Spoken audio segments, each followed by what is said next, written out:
আসসালামু আলাইকুম রহমতুল্লাহি ওয়া বারাকাতুহু। এই একটা পাখি এমন অবস্থা হয়েছে, পশম সব দাঁড়ায় রয়েছে। এর কারণ হয়েছে এই পাখিটার প্যাকেটে ডিম আটকায় রয়েছে, ডিম পাড়তে পারতেছে না।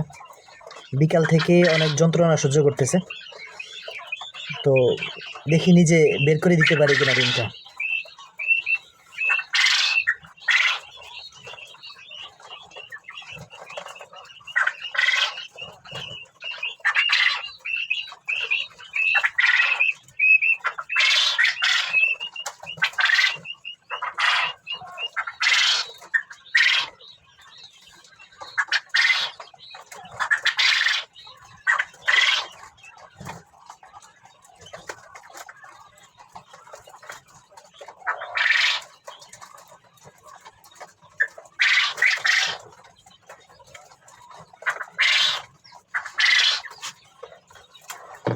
আলহামদুলিল্লাহ পারছি, তবে এই পাখিটার অনেক কষ্ট হয়েছে।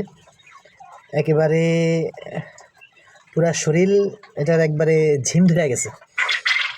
এই ডিমটা আমি বিকাল থেকে কীভাবে কাঁপতেছে দেখেন, অনেক কাঁপতেছে কিন্তু পাখিটা। এটা হচ্ছে কারণ হচ্ছে কোনো পাখি যদি ডিম পাড়তে কষ্ট হয়, ডিমটা সাধারণত যদি একটু বড় হয়, এই যে ডিমটা আসলে পাড়তে অনেক কষ্ট হয়েছে তার, এটাতে রক্ত লেগে রয়েছে।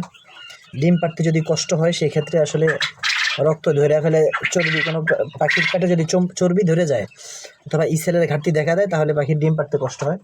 আমার এখানে আলহামদুলিল্লাহ আমি যেহেতু গত কয়েকদিন আগে কৃমি কোর্স করাইছিলাম, এই জন্য পাখি মোটামুটি সুস্থ হয়।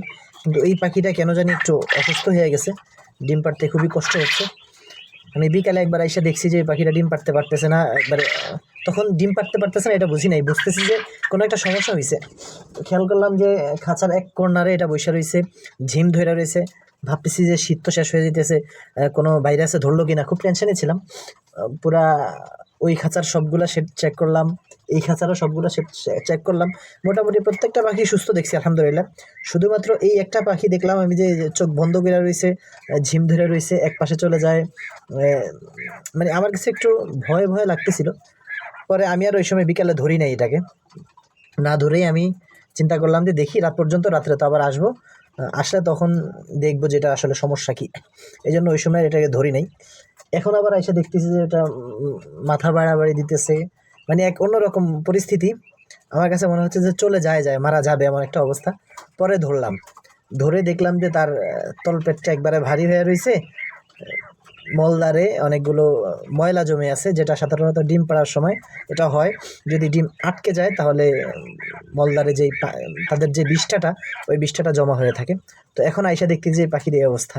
পরে পাখিটাকে হাতে নিয়ে, আমি আগেও এরকম অনেকগুলো ডিম বের করছি। সাধারণত প্রত্যেকটা খামারি যারা এই পাখি পালন করে তাদের আসলে এই একটা যে অভিজ্ঞতা এটা আছে, কারণ পাখির সাধারণত এই একটা সমস্যা হয় মাঝে মাঝে, যার কারণে এই সমস্যাটা এখন দেখি আমি ভাবলাম যে ডিমটা বের করে দেই। যদি এখন ডিমটা না বের করতাম তাহলে হয়তোবা সকালে এসে এই পাখিটাকে আর জীবিত পাইতাম না, এর আগে চলে যেত। যাক আলহামদুলিল্লাহ, এই পাখিটা এখন মোটামুটি একটু কাপ হইলেও সুস্থ হয়ে যাবে ইনশাআল্লাহ। হয়তোবা 1-1.5 ঘন্টা সময় লাগবে, তারপর আস্তে আস্তে স্বাভাবিক হয়ে যাবে ইনশাআল্লাহ। সবাই দোয়া করবেন ইনশাআল্লাহ। আসসালামু আলাইকুম রহমতুল্লাহি ওয়া বারাকাতুহু।